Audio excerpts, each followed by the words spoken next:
तो दोस्तों आज हम ल्यूसेंट हिंदी के अगले चैप्टर की ओर बढ़ रहे हैं जिसका नाम है समास।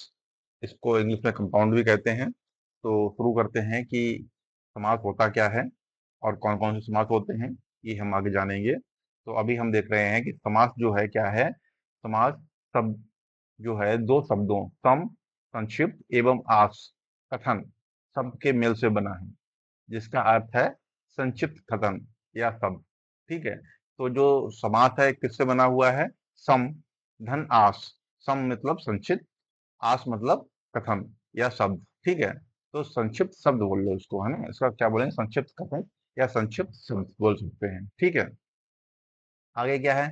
समास क्या है? दो या दो से अधिक शब्दों के मिलकर बने हुए नए सार्थक शब्दों को समास कहते हैं। ठीक है। क्या है? दो या दो से अधिक अगर शब्द मिलकर कोई नया शब्द बना रहे हैं जो कि सार्थक है, तो इसको हम लोग समास कहते हैं। सार्थक मतलब उसका कोई शब्द होना, मतलब उसका कोई सार्थक शब्द होना चाहिए। ऐसा नहीं कि कुछ भी बन जाए और आप कह दो अंट संट कुछ भी मिला के आप बोल दो कि नहीं ये तो सार्थक शब्द हो गया, ये शब्द बन गया और जो है ये समास हो गया। नहीं, ऐसा नहीं है। दोनों समास मिलके, दो शब्दों को मिलके जो भी शब्द बनेगा उसका कोई ना कोई एक सही अर्थ होना ही चाहिए। ठीक है। अगला क्या है? समस्त पद, सामासिक पद। समास के नियमों से बना शब्द समस्त पद या सामासिक शब्द कहलाता है। ठीक है। तो जो बनता है इससे जो शब्द निकल कर आएगा उसको क्या बोलेंगे? समस्त पद या सामासिक शब्द कहलाएगा। ठीक है। समास विग्रह क्या होता है?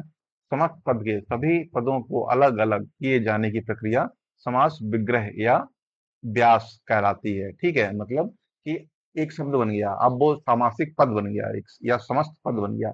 अब हम उसको दोबारा से तोड़ेंगे और फिर से उनको, अगर दो शब्द हैं या तीन शब्द हैं, उनको हटा हटा के उसका विग्रह कर दिया तो क्या बोलेंगे? इसको समास विग्रह या इसको व्यास बोलेंगे। ठीक है। जैसे नीलकमल एग्जाम्पल है। नीलकमल का विग्रह जो है नीला है जो कमल, इसका जब विग्रह होगा नीलकमल का विग्रह क्या होगा? इसका मतलब यही होगा नीला है जो कमल, यही नीलकमल है। तो क्या हो, तो ये क्या हो गया? ये समास विग्रह हो गया। तथा चौराहा का विग्रह करेंगे तो चार राहों का समूह। ठीक है। तो ये जो है चार राहों का समूह क्या हो गया? ये हो गया आपका समास विग्रह। अगला है समास रचना में प्रायः दो पद होते हैं, पहले को पूर्व पद और दूसरे को उत्तर पद कहते हैं। इसमें क्या होता है? दो पद होते हैं या ऐसा बोलो दो शब्द होते हैं। ठीक है। दो शब्द होते हैं, जो पहला वाला शब्द होता है पूर्व पद होता है, मतलब पहले वाला पद, और उत्तर मतलब बाद वाला पद। ठीक है। जैसे राजपुत्र में पूर्व पद राज है, इसमें राजपुत्र में दो शब्द हैं, एक राज है एक पुत्र है। तो जो पूर्व पद है वो है राज और उत्तर पद मतलब बाद वाला पद पद जो है वो है पुत्र। अब आगे चलते हैं, इसको थोड़ा सा ऊपर कर लेते हैं। समास प्रक्रिया में समास प्रक्रिया में पदों के बीच की विभक्तियां लुप्त हो जाती हैं। जैसे राजा का पुत्र। ठीक है। तो यहाँ पे क्या हुआ है? यहाँ पे जो राजा का पुत्र है, तो जो का जो विभक्ति लगी हुई है, राजा शब्द हो गया, का विभक्ति हो गई, पुत्र एक शब्द हो गया। ठीक है। तो अब ये क्या हो गया? ये हो गया राजपुत्र। अब यहाँ जो का विभक्ति है ये लुप्त हो गई है। जो राजा का पुत्र में जो का लिखा था वो का लुप्त हो गया है। इसके अलावा कई शब्दों में कुछ विकार भी आ जाता है। ठीक है। कैसे विकार आ जाता है? काठ की पुतली बराबर कठपुतली। अब जो काठ की पुतली थी, काठ के जो का था, काठ में जो का बना हुआ है, इसका जो छोटा का बन गया। अब जो काठ था वो कट हो गया यहाँ पे। ठीक है। काठ का क्या हो गया? यहाँ पे कट हो गया और की हट गया और पुतली ऐसे जुड़ गया। तो यहाँ पे जो काठ में जो क्या विकार आ गया है, किसके कारण आ गया है? समास के कारण आ गया है। घोड़े का सवार घुड़सवार। अब देखो घोड़े घोड़े क्या बन गया? घोड़ा जो था वो घुड़ हो गया। घोड़े जो था वो घुड़ हो गया, घुड़, और का हट गया और सवार ऐसे ही आ गया। अब घोड़े के घो का घू बन जाना। तो ये क्या है? ये सब विकार है। उम्मीद है आपको समझ में आया होगा। आगे भेद देखते हैं इसके। समास के भेद कितने होते हैं? समास के मुख्य छह भेद होते हैं। कितने भेद होते हैं? छह भेद होते हैं। समास के कुल छह भेद होते हैं। पहला अव्ययी भाव समास।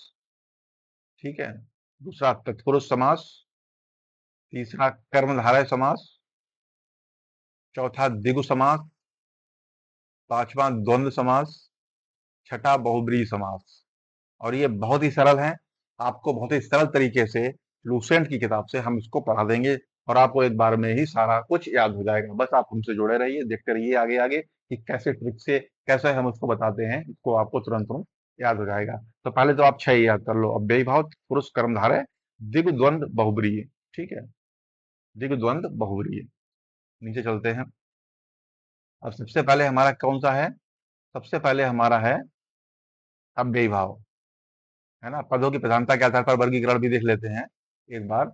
तो पूर्व प्रधान अव्ययी भाव, उत्तर पद मतलब बाद वाला पद, बाद वाला शब्द प्रधान कब? तत्पुरुष, कर्मधारय या द्विगु में, इन तीनों में।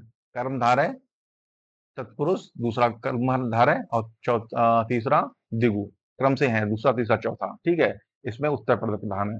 द्वंद्व क्या है? द्वंद्व मतलब होती है लड़ाई, दोनों आपस में टकरा रहे हैं, दो बल टकरा रहे हैं, दो आदमी टकरा रहे हैं, दूसरे दूसरे में सींगों में सींगे बन करके, ठीक है, लड़ रहे हैं, द्वंद्व हो रहा है। मतलब एक कह रहा है ना मैं तुमसे कम हूँ, एक कह रहा है ना मैं तुमसे कम हूँ, दोनों ही कह रहे हैं। तो इसमें क्या है? दोनों ही प्रधान है, दोनों पद प्रधान किसमें हो जाएगा? द्वंद्व में। द्वंद्व में दोनों पद प्रधान हो जाएगा। दो सांड लड़ रहे हैं, वो कह रहा है ना हम कम है ना हम कम है, मतलब दोनों की ही प्रधान है द्वंद्व, ठीक है? अब दोनों पद अब बहुब्रीहि, बहुब्रीहि क्या है? इसमें दोनों पद अप्रधान हो गए, है ना? कि 2 लोग हो ही है कि आप ऐसे कोई एग्ज़ाम्पल ले लो, 3 लोग खड़े हुए हैं, है ना?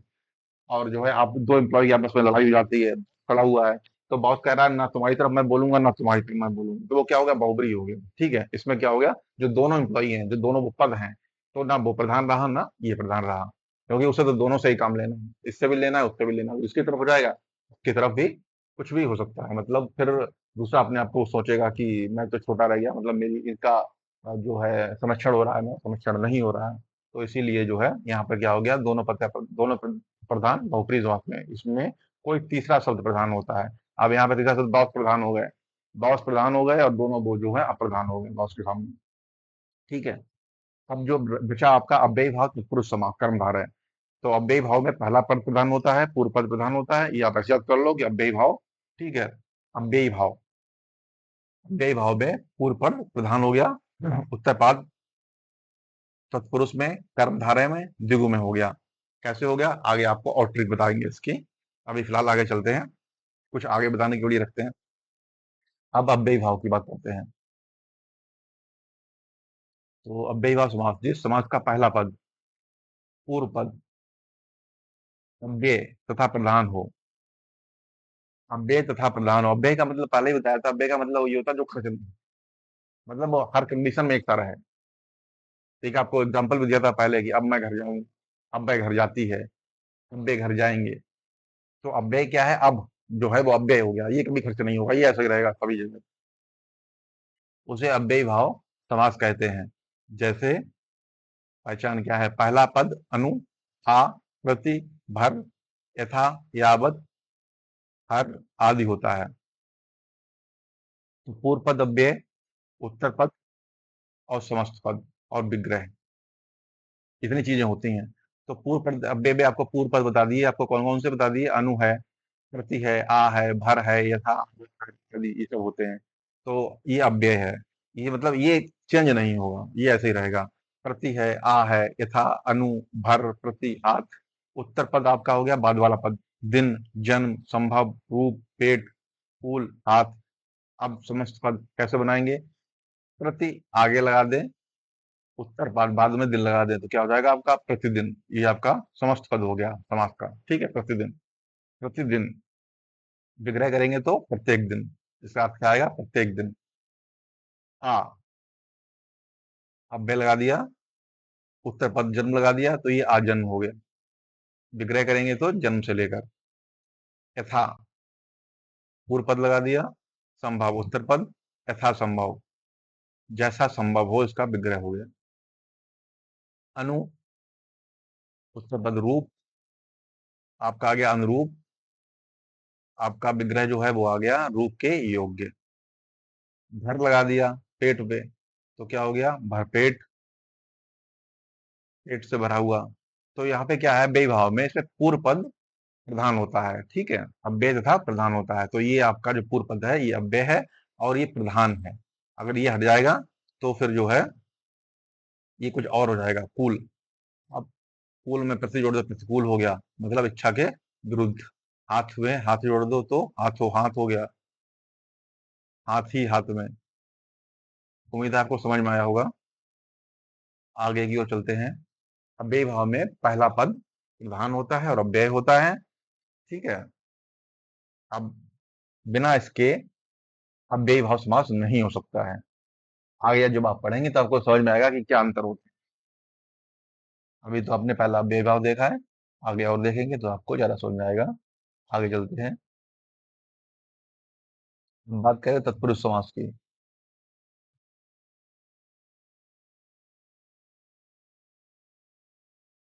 तत्पुरुष समास देखते हैं। जिस समास के बाद का जिस समास में बाद का तथा उत्तर पद प्रधान होता है तथा दोनों पदों के बीच का कारक चिन्ह लुप्त हो जाता है, उसे तत्पुरुष समास कहते हैं। ठीक है, तत्पुरुष में क्या है, इसके जो बाद या उत्तर पद, बाद वाले पद को उत्तर पद बोलते हैं। ठीक है, मतलब बाद वाले शब्द को, उसमें क्या होता है, ये प्रधान होता है तथा दोनों पदों के बीच का जो कारक चिन्ह होता है वो लुप्त हो जाता है। कारक चिन्ह मतलब कोई भी का हो सकता है, ठीक है, का हो सकता है, में हो सकता है, कुछ भी हो सकता है बीच का। जैसे राजा का कुमार, तो बीच का कारक चिन्ह क्या है, इसमें का है। ये जो का जो है वो कारक चिन्ह है, तो राजा का कुमार क्या हो जाएगा, राजकुमार। इसमें कौन सा क्या चीज वो होती है, प्रधान होता है, इसमें उत्तर पद प्रधान होता है, इसमें कुमार प्रधान है, इसमें राजा प्रधान नहीं है, इसमें कुमार प्रधान है, तभी तो राजकुमार बना।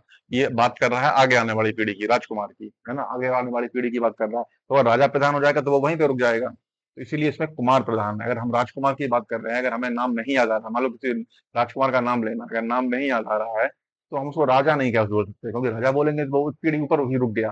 तो उसको बोलने के लिए हमें राजकुमार बोलना पड़ेगा, मतलब राजा का कुमार हो जाता है। तो राजा का जो कुमार है, बोलना हम राजा का कुमार चाहते हैं, लेकिन चूंकि हिंदी है तो हिंदी इतनी खूबसूरत भाषा है कि उसने क्या कर दिया, उसको छोटा कर दिया। उसने एक समास लेकर आया, उसने कहा राजा का कुमार मत बोलो, तुम सीधा राजकुमार बोलो, तो राजकुमार बोल दिया।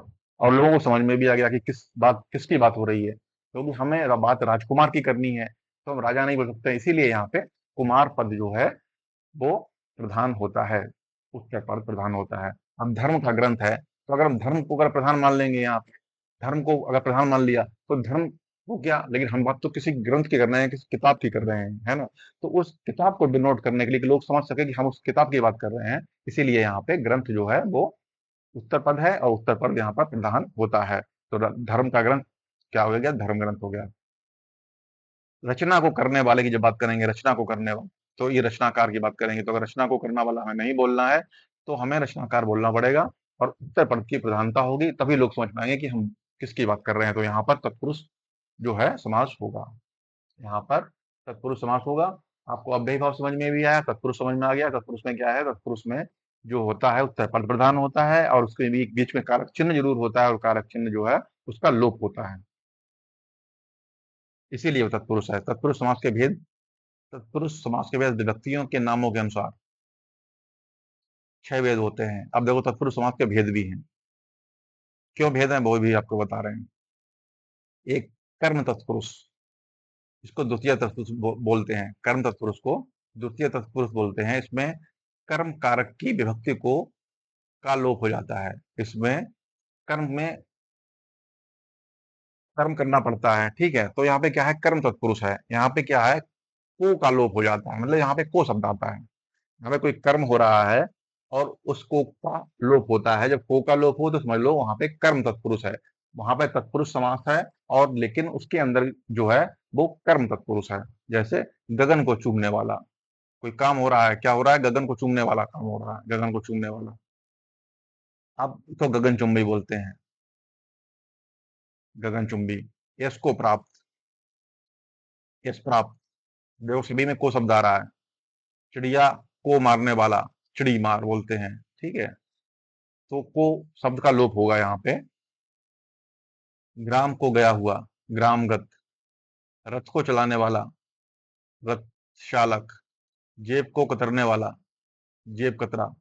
ये आप देख लीजिए, आपको इसकी शॉर्ट ट्रिक बता देंगे कि शॉर्ट ट्रिक कैसे पहचाना जाएगा। आपको जो है, जब आप एग्जाम देने जाएंगे तो आपको क्या पहचानना है और कैसे पेपर में आता है, आपको शॉर्ट ट्रिक बता देंगे। आपको कुछ भी नहीं करना, फिर दिमाग लगाना ही नहीं है। तो ये जब पूरा हो जाएगा तो हम इसको इसी एक ट्रिक बताएंगे आपको। उस ट्रिक के साथ में आपको ये सब समझना बहुत ही ज्यादा आसान हो जाएगा, और आप समझेंगे, चुटकियों में कर देंगे। तत्पुरुष समास की बात कर रहे हैं सर। अगला है करण तत्पुरुष। अब देखो, जिसने कर्ता कर्म करण ये सब पढ़े हुए होंगे उसके लिए बहुत ही आसान लग रहा होगा, जिसने नहीं पढ़े होंगे उसको थोड़ा सा मुश्किल लग रहा होगा। आने वाले चैप्टर में हम ये सब को डिस्क्रिप्टिवली पढ़ाएंगे। करण तत्पुरुष में क्या है? तृतीय तत्पुरुष होता है ये।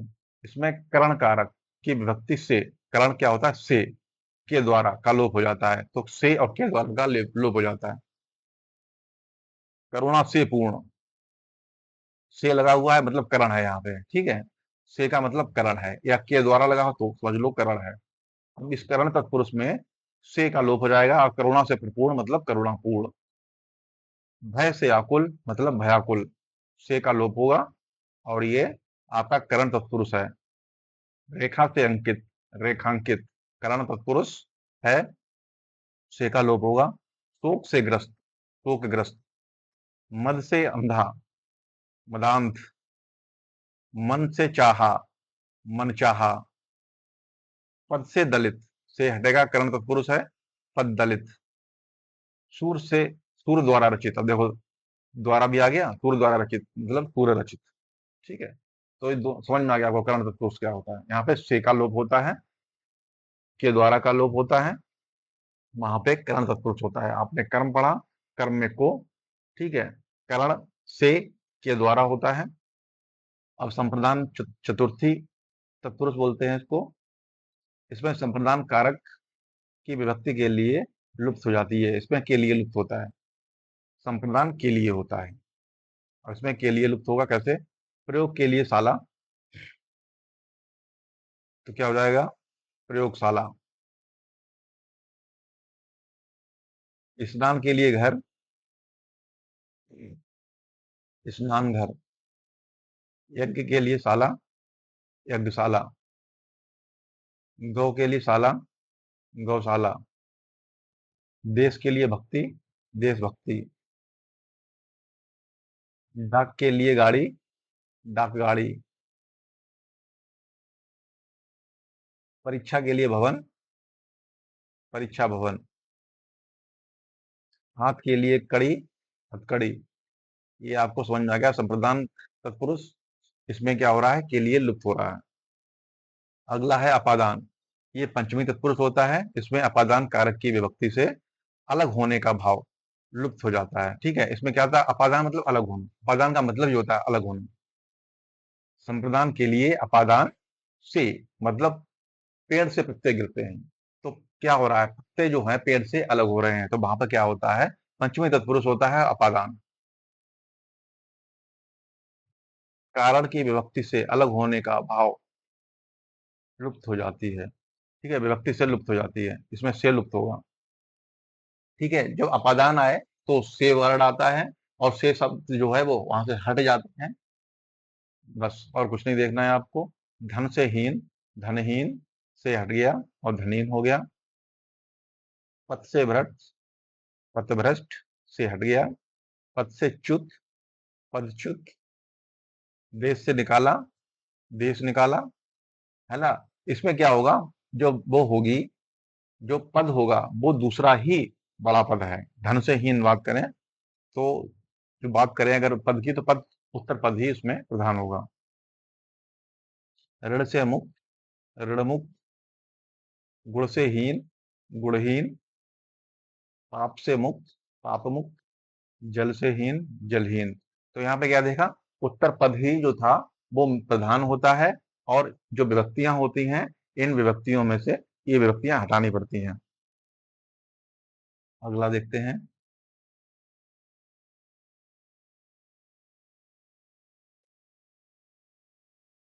अब बात करते हैं संबंध, संबंध तत्पुरुष। तो संबंध कैसे निकाला जाता है? संबंध के लिए का की लगाते हैं, का के की लुप्त हो जाती है इसमें, ठीक है। जैसे बोल मेरी राजा का पुत्र, राजा की पुत्री, तो ये सब क्या है? ये सब संबंध ही तो है, राजा से इनका संबंध ही तो है। का शब्द है, का के की, ये संबंध बताते हैं लोगों से क्या संबंध है, तो इसका लोप होता है। इससे संबंध कारक की विभक्ति का के की लुप्ति हो जाती है। जैसे राजा का पुत्र, राजपुत्र। राजा की आज्ञा, राजाज्ञा। पर के अधीन, पराधीन। राजा का कुमार, राजकुमार। देश की रक्षा, देश रक्षा। शिव का आलय, शिवालय। ग्रह का स्वामी, गृह स्वामी। विद्या का सागर, विद्यासागर। समझ में आ गया होगा आपको। अधिकरण क्या होता है? सप्तमी तत्पुरुष है, इसमें अधिकरण कारक की विभक्ति में पर लुप्त हो जाती है। तो अधिकरण में क्या होता है? में और पर होता है, वो लुप्त हो जाता है। शोक में मग्न, शोका मग्न, में हट गया। पुरुषों में उत्तम, पुरुषोत्तम, में हट गया। आप पर बीती, आप बीती, पर हट गया। गृह में प्रवेश, गृह प्रवेश, में हट गया। लोक में प्रिय, लोकप्रिय, में हट गया। धर्म में वीर, धर्मवीर, में हट गया। कला में श्रेष्ठ, कला श्रेष्ठ, में हट गया। आनंद में मग्न, आनंद मग्न, में हट गया। ठीक है। अब आप लोगों को इसे समझ में आ गई होगी, अधिकरण ये होता है।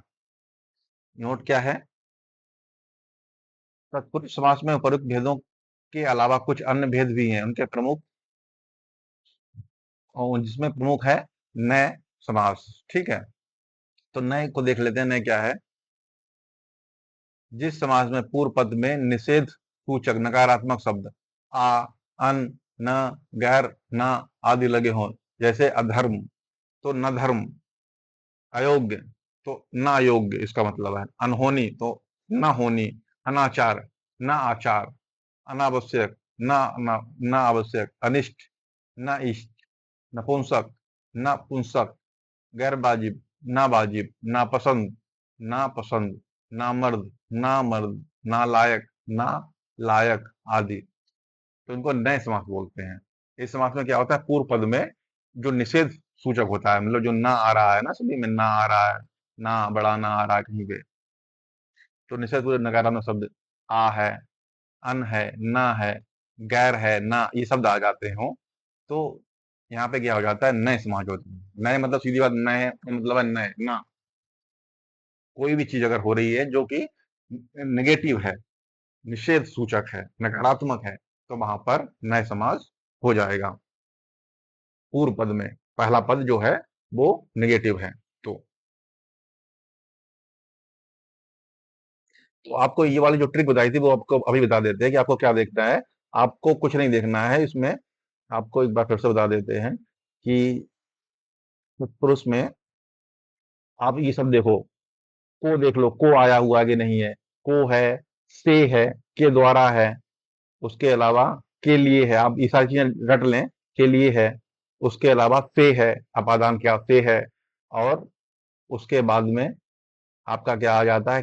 का, की, के है, उसके बाद में पर है। ये चीज इतना आप रट लें कि अगर ये शब्द अगर आएंगे तो उनका लोप होगा और यहाँ पर तत्पुरुष समास होगा। ज्यादातर यही पूछा जाता है कि आपको सीधा एग्जाम्पल दे दिया जाएगा, उससे पूछा जाएगा कौन सा वो है। और वहां पे आप कंफ्यूज मत होइए। अगर तत्पुरुष, अगर ऑप्शन में अगर वहां पर आता है कि ये अगर राजा का पुत्र है और राजा के पुत्र में लिखा हुआ है इसमें कौन सा समास है, और उसमें तत्पुरुष लिखा हो और द्वंद्व लिखा हो, द्विगु लिखा हो और अव्ययी भाव लिखा हो, तो वहां पर आपको सिर्फ तत्पुरुष ही करना है। लेकिन अगर वहां पर राजा का पुत्र, अगर मान लो राजा का पुत्र आ जाता है, राजा के पुत्र में संबंध बताइए, और नीचे आंसर में अगर ये लिखा हुआ है कि यहाँ पर जो है वो संबंध तत्पुरुष है या अभिकरण तत्पुरुष है या अपादान तत्पुरुष है या संप्रदान तत्पुरुष है, तो वहां पर आपको जो है संबंध तत्पुरुष लिखना पड़ेगा। दोनों आते हैं, अलग अलग तरीके से आ सकते हैं, कभी कुछ भी आता है, कभी कुछ भी आता है, दोनों में से कोई भी आता है। तो ये बात हो गई, इतना आप रट लेंगे। सिर्फ इनके जो विभक्तियां हैं, काकी के, में पर, है ना, से, के द्वारा, के लिए, ये सब जब रट लेंगे, 6-7 की हैं, 8-10 हैं, तो आपको वहां पे पता करना बहुत ही आसान हो जाएगा। बाकी जो है इसके जो संबंध कारक या जो विभक्तियां हम आपको आगे चैप्टर में पढ़ा देंगे। विभक्तियां याद होने के बाद में ये आपको अपने आप ही याद हो जाएगा। तो नीचे बढ़ते हैं हम लोग जहां पर थे। अब तीसरे में आते हैं, कर्मधारय। अव्ययी भाव में क्या था? अव्ययी भाव पहला समास था जिसमें कि पूर्व पद मतलब पहला पद प्रमुख था। दूसरा आपका तत्पुरुष समास था। तत्पुरुष समास में आपका उत्तर पद जो था, बाद वाला पद जो था वो प्रधान था। और तत्पुरुष समास में विभक्तियां मतलब जो कारक थे वो भी काम आ रहे थे आपके। और अब जो है आप देखेंगे कर्मधारय समास। तो कर्मधारय में क्या है? जिस समस्त पद का उत्तर पद प्रधान हो तथा पूर्व पद व उत्तर पद में उपमान, उपमेय तथा विशेषण विशेष संबंध हो, तो जो है कर्मधारय समास कहलाता है ना। आप देखो क्या है, इसमें सिर्फ प्रधानता की बात नहीं करी है, ये आप दूर से देख के बता देंगे, क्योंकि यहाँ पे सिर्फ प्रधानता की बात नहीं हो रही है, यहाँ पे कुछ चीजें और भी हो रही हैं। जिस समस्त पद का उत्तर पद प्रधान हो, पहले तो उत्तर पद बाद वाला पद प्रधान हो, ठीक है, तथा पूर्व पद और उत्तर पद में। अब दोनों में संबंध कैसा होगा? उपमान उपमेय का, या विशेषण विशेष संबंध हो। एक तो उत्तर पद प्रधान हो गया, और दूसरा संबंध कैसे हो गया? पूर्व पद से उसका उपमान उपमेय का अथवा विशेषण विशेष से संबंध है, धारय समास कहलाता है। एग्जाम्पल समझिए तो आप समझ पाएंगे अच्छे से। पहचान देख लेते हैं। विग्रह करने पर दोनों पद में के मध्य में हैं जो के समान आदि आते आते हैं। क्या आता है? विग्रह, जब आप विग्रह करेंगे तो क्या आएगा कि मध्य में है जो, के समान, ऐसे शब्द आते हैं। अब देखो, चरण के समान आ गया, के समान, चरण के कमल के समान चरण। तो कमल के समान चरण को क्या बोलेंगे? समस्त पद में बनेगा तो चरण कमल, चरण कमल। कनक की सी लता, देखो कनक की सी लता क्या हो रहा है? आपस में उपमान उपमेय हो रहा है। कनक लता, कमल के समान नयन। अब नयन की वो किससे की जा रही है? समानता कमल से की जा रही है। कमल के समान नयन, तो नयन की समानता है किससे की जा रही है? कमल से की जा रही है। आपको दूर से समझ में आ जाएगा कि ये तो कर्म धारय है। यहाँ पे क्या हो रहा है?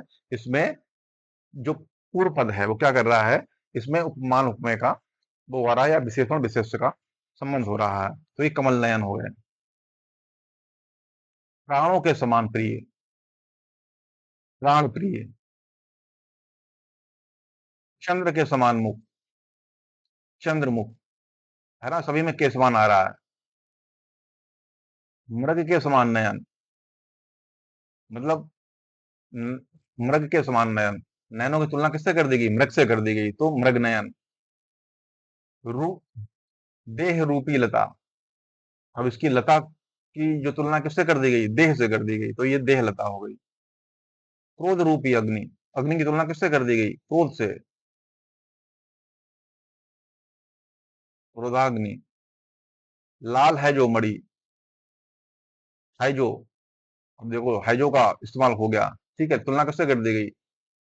लाल है जो मणि, लाल मणि। नीला है जो कंठ, तो कंठ का जो विशेष है, जो विशेष विशेष विशेषण हो गया ये, ठीक है, ये क्या हो गया? विशेष विशेषण हो गया, नीलकंठ। मकान है जो, महान है जो पुरुष, महापुरुष। महान है जो देव, महादेव। आधा है जो मरा, अगमरा। परम है जो आनंद, परमानंद। आपको समझ में आ गया होगा कर्मधारय समास क्या होता है। इसमें पद जो होता है उत्तर पद ही प्रधान होता है, लेकिन इसका पूर्व पद के साथ संबंध होता है उपमान उपमेय का, या विशेषण विशेष का संबंध होता है। और जो है आपस में एक दूसरे का जुड़े होते हैं, लिंक कर रहा होता है, वो उसकी विशेषता बता रहा होता है। तो उम्मीद है कर्मधारय समास आपको समझ में आ गया होगा। अब आप आराम से जो है कर्मधारय में और तत्पुरुष में अंतर समझ गए होंगे, और आप अंतर कर सकते हैं। उसमें क्या होता है? उसमें से शब्द आ रहा था, को शब्द आ रहा था, ताकि के आ रहा था, से आ रहा था, के द्वारा आ रहा था। तो ऐसे शब्द आ रहे थे जो आपके विभक्तियों से लिए हुए थे। यहाँ पर क्या हो रहा है? यहाँ पे उपमान उपमेय हो रहा है और विशेषण विशेष से हो रहा है, दूर से पता चल रहा है। आगे देखते हैं द्विगु समास। द्विगु समास बहुत सरल होता है, जिस समस्त पद का पूर्व पद संख्यावाचक, सीधी सी बात है, इसमें संख्यावाचक होता है। द्विगु का मतलब है, द्विगु समास का मतलब है कि इसमें संख्या संख्या होगी ही होगी। विशेषण हो वह द्विगु समास कहलाता है। जिस समस्त पद का पूर्व पद संख्यावाचक विशेषण हो, मतलब पहला पद में संख्या होनी ही होनी है, समझ लो द्विगु समास है। इसमें समूह या समाहार का ज्ञान होता है, इसमें किसी समूह या समाहार का ज्ञान होता है। जैसे 7 सिंधुओं का समूह, तो क्या हो गया? समूह हो गया। क्या हो गया? सप्त सिंधु। सप्त, देखो समस्त पद में सप्त लिखा हो रहा है। 2 पैरों का समूह, इसमें भी गिनती आ रही है, 2 पैर गिनती आ रही है। 3 लोक, तीनों लोकों का समाहार, त्रिलोक। सभी में देखो आप सभी का समास पद में देखो, सभी में गिनती आएगी। 4 राहों का समूह, चौराहा। तो जैसे ही गिनती आए कहीं पे, आप समझ जाओ कि द्विगु समास।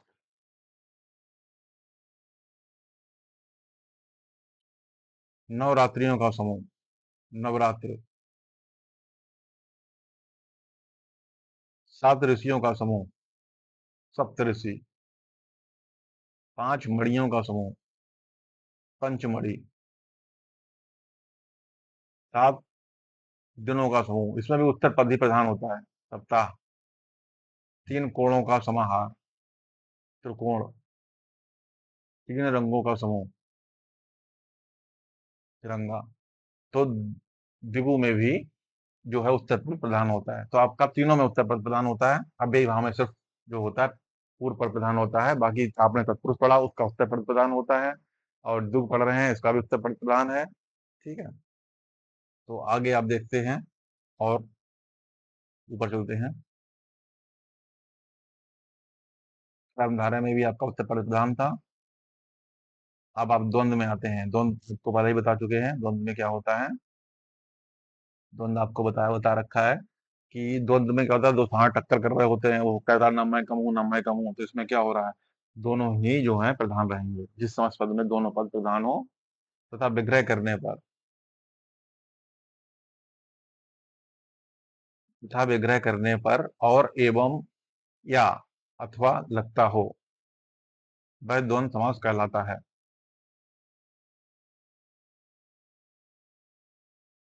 पहचान, दोनों पदों के बीच प्रायः योजक चिन्ह का प्रयोग होता है। ठीक है, हाइफन लगता है। आपको समझ में आ गया कि दोनों पद प्रधान होते हैं और बीच में क्या लगता है, और एवं या अथवा, ये लगता है बीच में। और दोनों के बीच में क्या होता है, योजक चिन्ह लगता है। ऐसे नदी और नाले, देखो और लगा हुआ है, नदी और नाले। ना नदी कम है ना नाले कम है, दोनों कह रहा है कि हम भी बराबर, हम भी बराबर, क्योंकि दोनों अलग अलग चीजें हैं। अगर दोनों अलग अलग चीजें हैं तो कैसे कम हो सकती हैं नदी और नाले। तो नदी नाले, जब समस्त बनाएंगे इसका तो हाइफन लगा देंगे, है ना। अगर समस्त पद दिया हुआ है, हाइफन लगा हुआ है, तो समझ जाइए कि ये जो है द्वंद्व समास है। अगर हाइफन लगा हुआ है, समस्त पद दिया हुआ है, तो आप समझ जाइए कि ये द्वंद्व समास ही है। पाप और पुण्य, इसमें क्या होता है, एक चीज इधर होती है, एक चीज उधर की होती है। मतलब दिन रात हो गया, पाप पुण्य हो गया, तो एक पॉजिटिव चीज होगी, एक नेगेटिव चीज होगी। तो आप समझ जाइए कि वहां पर द्वंद्व है, दो अलग चीजों की बात हो रही है और एंटी बात हो रही है। पाप और पुण्य, पाप पुण्य। सुख और दुख, सुख दुख। गुण और दोष, गुण दोष। देश और विदेश, देश विदेश। ऊंच या नीच, ऊंच नीच। आगे और पीछे। आप देख रहे हैं कि सभी में वही ये चीज आ रही है, एक में पॉजिटिव, एक में नेगेटिव, एक में आगे की चीज, एक में पीछे की चीज। ठीक है, और या इन्हीं के चिन्ह आ रहे हैं, अथवा, है ना, और हाइफन लगा हुआ जो तुम पद बना रहे हैं, तो ये सब इनकी पहचाने हैं। नाक और कान, नाक कान। आचार और विचार, आचार विचार। भला और बुरा, भला या बुरा, भला बुरा।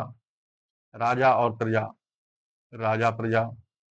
नर और नारी, नर नारी। खरा और कोठा, खरा खोटा।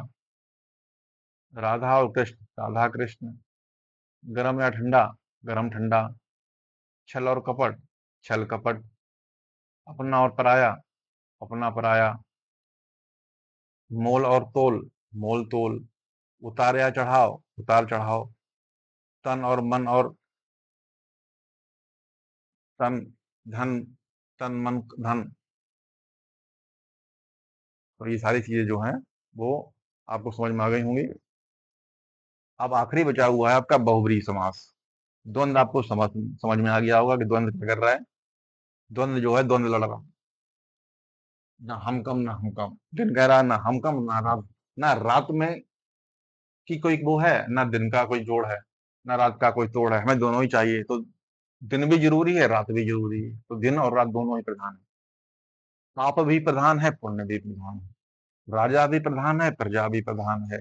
नर और नर भी प्रधान है, नारी प्रधान। ये कौन सी चीज को आप हटा दोगे तो आपको लगेगा किसी प्रधान का कौन सी है। तो दोनों ही बराबर के प्रधान रहेंगे, वो आपका हो जाएगा द्वंद्व समास। अब आते हैं बहुब्रीहि समास पे। अब बताया था बहुब्रीहि में क्या होता है। बहुब्रीहि में दोनों दोनों जो हैं, दोनों की वो खत्म हो जाती है और तीसरा आ जाता है बीच में कि तुम दोनों प्रधान नहीं हो, हम प्रधान हैं। तो लड़ाई हो रही है 2 एम्प्लॉयी की, दोनों एम्प्लॉयी में बॉस आते हैं, दोनों नो, कुछ कोई कुछ नहीं, कोई प्रधान नहीं, मैं प्रधान हूँ। तो वही चीज़ है। तो बहुब्री क्या है? जो तीसरा आगे कहता है मैं प्रधान हूँ। जैसे जिन समस्त पद में कोई पद पद प्रधान नहीं होता, जिन समस्त पद में कोई पद प्रधान नहीं होता, दोनों पद मिलकर किसी तीसरे पद की ओर संकेत करते हैं, उसे बहुब्रीहि समास होता है। जैसे नीलकंठ, नीला है कंठ, अथवा शिव अर्थात शिव, है ना? नीलकंठ, नीला है कंठ। तो यहाँ पे नीला, ना तो नीला वहाँ पे वो है और न ही कंठ वो है। ना तो कंठ प्रधान है, ना नील प्रधान है, क्योंकि दोनों मिला के जो बन रहा है नीलकंठ। और जो नीलकंठ कौन है? शिव जी हैं, शंकर जी हैं नीलकंठ। तो कौन प्रधान है? शंकर जी प्रधान है, ना नील प्रधान है, ना कंठ प्रधान है। तो दोनों ही प्रधान नहीं है। यहाँ पर दोनों पदों में मिलकर एक तीसरे पद मतलब शिव का संकेत किया, इसलिए यह बहुब्रीहि समास है। दोनों ने मिलके कहा, दोनों ने मिलके एक तीसरा बना दिया, वो प्रधान हो गया। जैसे विग्रह क्या है? लंबा है जिसका उदर, तो कौन हो गया? गणेश जी हो गए लंबोदर। तो ना लंबा प्रधान हुआ और ना उदर प्रधान हुआ, है ना? क्या प्रधान हुए? लंबोदर। ऐसे दशानन, 10 हैं जिसके आनंद, वो रावण हो गया। अच्छा, ये भी चीजें आपको देखनी है। जैसे बहुब्री हो गया, दशानन हो गया। आप दशानन कहोगे द्विगु समास है, दशानन में आप कंफ्यूज हो सकते हो, द्विगु समास है। तो दशानन क्या हो रहा है? दशानन किसी को कहा जाता है, रावण को कहा जाता है। मतलब जब दशानन की बात आएगी तो वो किसी तीसरे पे संकेत कर रहा है। इसीलिए यहाँ पे नंबर नहीं देखा जाएगा कि आप लोग नंबर देखो कि 10 आ रहा है तो कंफ्यूज मत होना। अगर कोई नंबर वाली चीज भी अगर आ रही है और वो किसी तीसरे की ओर संकेत कर रही है, जैसे दशानन हो गया, तो दशानन क्या है? 10 हैं जिसके आनंद, ठीक है? तो वो कौन हो गया? रावण हो गया। तो दशानन क्या है? रावण है, रावण की ओर संकेत कर रहा है। इसीलिए दशानन द्विगु नहीं है, बहुब्रीहि है। हमेशा ध्यान रखना इस चीज को। अगर तीसरे की ओर संकेत हो रहा है तो वहां पर तुरंत बहुब्रीहि हो जाएगा। अगर तीसरे की ओर संकेत नहीं कर रहा है, वो अपने आप में अकेला ही काफी है ना? तो वो जो है पंचशील, पंचशील कह दो। पंचशील क्या है? वो पंचशील किसी के ऊपर इशारा नहीं करता है, पंचशील अपने ऊपर ही पंचशील है ना? तो वहां पर आपका द्विगु हो गया। लेकिन अगर दशानन की बात आएगी तब तो भाई रावण हो गया, और जब रावण हो गया तो फिर द्विगु नहीं रहा, फिर तो बहुब्रीहि हो गया। चक्रपाणि, चक्र है पाणी में जिसके, किसको बोला जाता है? विष्णु को बोला जाता है। यहाँ पर तुरंत ही बहुब्रीहि हो जाएगा। ठीक है? महावीर, महान वीर हैं जो, तो वो कौन हो गए? महावीर। अब महावीर बोला जाता है हनुमान जी को। चतुर्भुज, अब देखो चतुर्भुज, अब फिर वही बात आ गई। जैसे दशानन में था वैसे ही चतुर्भुज में। अब कहोगे चतुर है यहाँ पे, चार चार लिखा हुआ है, तो ये द्विगु हो गया, लेकिन दुग नहीं होगा, क्योंकि जब जैसे ही चतुर्भुज बोलेंगे तो वो संकेत हो गया भगवान विष्णु की तरफ, और भगवान विष्णु की तरफ संकेत होते ही जो है वो बहुब्रीहि समास हो गया। ये चीज हमेशा ध्यान रखना। चार है भुजाएं जिसकी, भगवान विष्णु। प्रधानमंत्री, मंत्रियों में है जो प्रधान, प्रधानमंत्री। पंकज, पंख में पैदा होने वाला जो, तो उसको क्या बोलेंगे? कमल। अनहोनी, न होने वाली घटना, कोई विशेष घटना। गिरिधर, गिरि को धारण करने वाला, श्री कृष्ण। पीताम्बर, पीत है जिसका अंबर, तो ना यहाँ पे पीत है, ना तो पीत मेन है ना अंबर मेन है, यहाँ पे पीताम्बर होगा। और पीताम्बर किसकी ओर संकेत कर रहा है? कृष्ण की ओर। निशाचर, निशा में विचरण करने वाला शख्स होता है। ठीक है? लाल है लड़ियां जिसमें, क्या हो जाएगा? चार है लड़ियां जिसमें, चौलड़ी। चौलड़ी क्या होती है? माला होती है। फिर वही बात आ जाएगी, इसको भी दुग नहीं समझना है, चौलड़ी को भी चौलड़ी माला होती है। इसीलिए ये जो है बहुब्रीहि है। त्रिलोचन, तीन है लोचन जिसके, इसको क्या बोलेंगे? किसको? भगवान शिव को। चंद्रमौली, चंद्र है मौली पर जिसके, किसके? इसको क्या बोलेंगे? शंकर जी बोलेंगे चंद्रमौली को। ऊपर कर लेते हैं, थोड़ा सा और बता देते हैं जो थोड़े बहुत बचे हुए हैं इसके। मृगेंद्र, विषधर, विष को धारण करने वाला, विषधर सर्प होता है। मृगों का इंद्र, मृगेंद्र बोलेंगे। मृगेंद्र बोलते हैं सिंह को। घन के समान श्याम है जो, घनश्याम किसको बोलते हैं? कृष्ण को बोलते हैं। मृत्युंजय, मृत्यु को जीतने वाला, मृत्युंजय होता है, किसको बोलते हैं? शंकर जी को बोलते हैं। कर्मधारय बहुब्रीहि समास में अंतर। अब देखो अंतर समझ लेते हैं कर्मधारय में और बहुब्रीहि समास में। कर्मधारय क्या है? इन दोनों समास के अंतर समझने के लिए इनके विग्रह पर ध्यान देना चाहिए। आपको मोस्टली बता ही दिया है कि क्या होता है, लेकिन एक बार इसको पढ़ के ही बता देते हैं। क्या ध्यान देना चाहिए? कर्मधारय समास में एक पद विशेषण, या उपमान होता है ना? एक पद दूसरे पद की विशेषता बताता है और दूसरा पद विशेष या उपमेय होता है। जैसे नील गगन में नील विशेषण है और गगन विशेष्य है। इसी तरह चरण कमल में क्या है? चरण उपमेय है और कमल उपमान है। अतः ये दोनों उदाहरण कर्मधारय समास के हैं। बहुब्रीहि समास में पद समस्त पद की किसी संज्ञा के विशेषण का कार्य करता है। जैसे चक्रधर, चक्र को धारण करता है, जो अर्थात कृष्ण। यहाँ चक्रधर कृष्ण का विशेषण है। नीलकंठ, नीला है जो कंठ, कर्मधारय समास। नीलकंठ, नीला है कंठ अर्थात शिव। ये आपका बहुब्रीहि समास हो गया। अगर बात करें वहां पर अगर नीला है जो कंठ, नीला है जो कंठ की बात करें, वहां पे कर्मधारय हो गया, क्योंकि कंठ कंठ कैसा है? नीला है, तो यहाँ पे वो है। लेकिन अगर कहते हैं नीला है कंठ जिसका, तो अब यहाँ पे शंकर जी की बात हो रही है। नीला है जो कंठ में शंकर जी नहीं है, नीला है जो कंठ में कंठ की बात हो रही है। और कंठ कंठ जो है वो कैसा है? नीला है, मतलब कैसे, इसका विशेषता क्या है कंठ की? वो नीला है। तो यहाँ पे कंठ की विशेषता बताई जा रही है कि कंठ नीला है, लेकिन यहाँ पे शंकर जी की बात नहीं हो रही है, इसीलिए यहाँ पे कर्मधारय है। लेकिन अगर कहते हैं नीला है कंठ जिसका, तो वो तो भगवान शिव हो गए, नीलकंठ हो गए, भगवान शिव हो गए। जैसे भगवान शिव हुए, ये बहुब्रीहि समास हो गया। दोनों में ये डिफरेंस है, आपको ये चीज ध्यान रखनी है। बात करें लंबोदर की, ठीक है, तो मोटे पेट वाला। तो मोटे पेट वाला की बात करें, पेट कैसा है? मोटा पेट है। लेकिन मोटा पेट वाला हर आदमी तो लंबोदर नहीं हो सकता है ना? तो क्या है? मोटे पेट वाला लंबो सारे तो लंबोदर गणेश जी नहीं हो सकते हैं, तो इसलिए यहाँ पे कर्मधारय समास है। लेकिन अगर हम ये कह दें लंबा है उधर जिसका, अगर अगर ऐसे पूछा जाए लंबा है उधर जिसका, तो सीधा सीधा हो गए गणेश जी हो गए। अब गणेश जी होते ही बहुब्रीहि समास हो गया। मतलब यहाँ पे आपको थोड़ा सा ध्यान देने वाली जरूरत है, आपको थोड़ा सा ध्यान देना पड़ेगा कैसे बात हो रही है। वहां पर प्रश्न कैसे पूछा गया है, पूछने पर डिपेंड करता है। मोटा पेट वाला कह दिया तो कोई अगर आपसे कह दे कि मोटा पेट वाला मिला था, तो आप कहोगे मतलब ये नहीं कहोगे कि गणेश जी मिले होंगे। लेकिन अगर कोई कोई अगर कह दे लंबा है उधर जिसका, वो मेरे सपने में आए, तो वहां पर आपको दिमाग में एकदम लंबोदर आ जाएगा, लंबोदर गणेश जी हो जाएंगे, वहां पर तुरंत ही बहुब्रीहि समास हो जाएगा। आगे चलते हैं, उम्मीद है आपको समझ में आ गया होगा अच्छे से। आगे चलते हैं, क्या कह रहा है।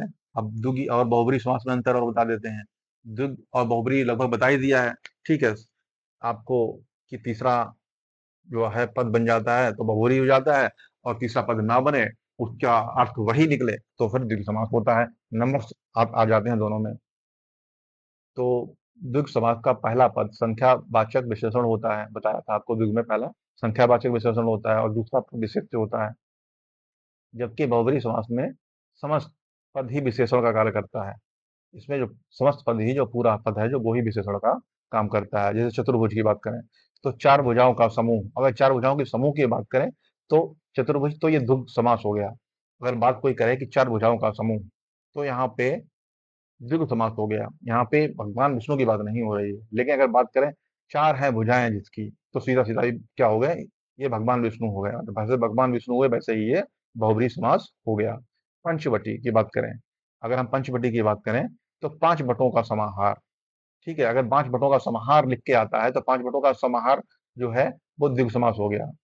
लेकिन पांच बटों से घिरा एक निश्चित स्थल, अब पंचवटी की बात हो रही है। पांच बटों से घिरा एक निश्चित स्थल अर्थात दंडकारण्य में स्थित वह स्थान जहां वनवासी राम ने सीता और लक्ष्मण के साथ निवास किया। बहुब्रीहि समास हो गया ये आपका, ठीक है। दशानन आपको बताया था, दशानन 10 आननों का समूह। अगर कोई कहे जब 10 आननों के समूह की बात हो, तो द्विगु समास है। यहाँ पे 10 आननों का समूह की बात हो रही है, लेकिन 10 आनन है जिसके, अगर 10 आनन है जिसकी अगर बात हो, तो यहाँ पर रावण की बात हो रही है, ठीक है। और जब रावण की बात होगी, तो बहुब्रीहि समास हो गया। उम्मीद है आपको पूरा ही समझ में आया होगा। अब द्विगु और कर्मधारय में एक बार समझ लेते हैं। द्विगु और कर्मधारय में अंतर एक बार समझ लेते हैं। द्विगु का पहला पद हमेशा संख्यावाचक विशेषण होता है, ध्यान रखना। द्विगु का हमेशा ही पहला संख्यावाचक होगा ही होगा, जो दूसरे पद की गिनती है ना, जो दूसरे पद की गिनती बताता है। जबकि कर्मधारय का एक पद विशेषण होने पर भी संख्यावाचक कभी नहीं होता है। ये विशेषण होता है लेकिन फिर भी संख्यावाचक कभी नहीं होता है। कर्मधारय ध्यान रखना कि कर्मधारय का एक पद विशेषण होता है, ठीक है, लेकिन कभी संख्यावाचक नहीं होता। अगर संख्यावाचक होगा तो द्विगु हो जाएगा। द्विगु का पहला पद ही विशेषण बनकर प्रयोग में आता है। द्विगु का जो पहला पद है वही विशेषण बनकर उसमें आता है कि पहले गिनती बता देता है, तो ये गिनती बता देता विशेषण बन जाता है। चतुर्मुख कर दिया, चतुर्मुख कर दिया तो क्या हो गया, चतुर पहले से विशेषता बता देगी, मुख कैसा है, चतुर है। जबकि कर्मधारय में कोई भी पद दूसरे पद का विशेषण हो सकता है। जबकि कर्मधारय में कोई भी पद दूसरे पद का विशेषण हो सकता है, इसमें कोई वो नहीं है। उसमें विशेषण क्या होगा, पहला ही होगा, पहला पद ही विशेषण बन सकता है द्विगु में, लेकिन कर्मधारय में कोई भी पद जो है वो विशेषण हो सकता है। नवरत्न, नवरत्नों का समूह, अब नवरत्न की बात करें, नवरत्नों के समूह की बात होगी। अगर नवरत्नों का समूह है तो ये द्विगु समास हो गया। अब चतुर्वर्ण, चार वर्णों का समूह, तो भी ये आपका द्विगु समास हो गया। पुरुषोत्तम की बात करें तो पुरुषों में है जो उत्तम, अब देखो यहाँ पे पहली बात आपको गिनती तो आई नहीं, पुरुषों में जो उत्तम है, जब जब इसमें नंबर नहीं लिखा हुआ तो सीधी सी बात है कि कम से कम द्विगु तो नहीं हो, है ना, बाकी कुछ भी हो लेकिन द्विगु द्विगु तो नहीं होगा। तो आप पुरुषों में है जो उत्तम, तो पुरुष क्या बता रहा है, उत्तम जो है, उत्तम जो विशेषता है वो किसकी है, पुरुषों में है, पुरुषों की किसी एक पुरुष की विशेषता को बता रहा है उत्तम जो है। तो जब विशेषता बताया जा रहा है, विशेषण है, तो यहाँ पर कर्मधारय समास आपका हो जाता है। ऐसे ही रक्तोत्पल है, रक्त है जो उत्पल, तो यहाँ पर भी कर्मधारय समास आपका होगा। संधि और समास में अंतर बता देते हैं, जिसने संधि ना पढ़ी हो वो हमारे ही प्ले लिस्ट में जाके संधि का पूरा चैप्टर पढ़ सकता है, जिससे कि आपको संधियां बहुत अच्छे से समझ में आ जाएंगी। संधि भी बहुत जरूरी होती है, संधि वर्णमाला सभी बहुत जरूरी है, सारे चैप्टर एक दूसरे से लिंक हैं। जो हमारा क्रम है आप उस क्रम से पढ़ लेंगे, या ऐसा बोलें कि लूसेंट का जो क्रम है, अगर आप लूसेंट के पहला दूसरा तीसरे क्रम से चलेंगे तो फिर आपको सीखना, आगे की चीजें सीखना ज्यादा ही आसान हो जाएगा। तो इसमें देखते हैं संधि और समास में अंतर क्या है।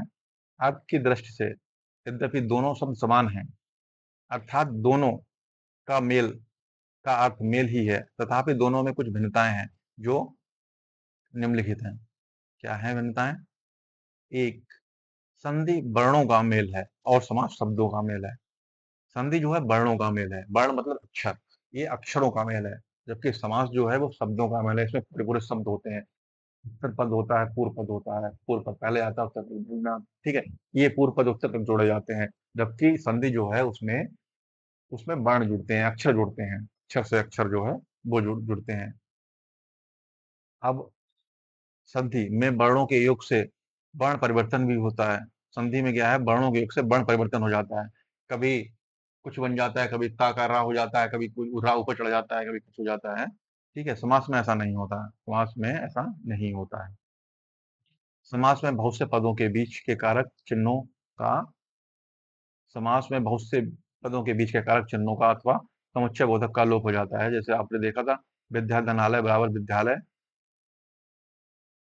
ये संधि है। और लेकिन राजा का पुत्र, अगर राजा का पुत्र लिखा हुआ तो यहाँ पर का लोप हो जाएगा और राजपूत इकट्ठा आ जाएगा, ये समास है। दो यहाँ पर देखो, दो पद मिल रहे हैं, राजा का और पुत्र का, और का शब्द का लोप हो रहा है। संधि को तोड़ने को संधि विच्छेद कहा जाता है, जबकि समास के पदों को अलग करने का समास विग्रह कहा जाता है।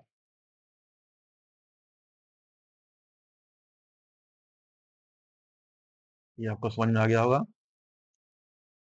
अब चलते हैं समास निर्णय की समस्या, एक बार पढ़ लेते हैं। जब परीक्षक शब्द देते हैं और उसमें समास को चिन्हित करने के लिए परीक्षार्थी से कहते हैं, तब परीक्षार्थी के लिए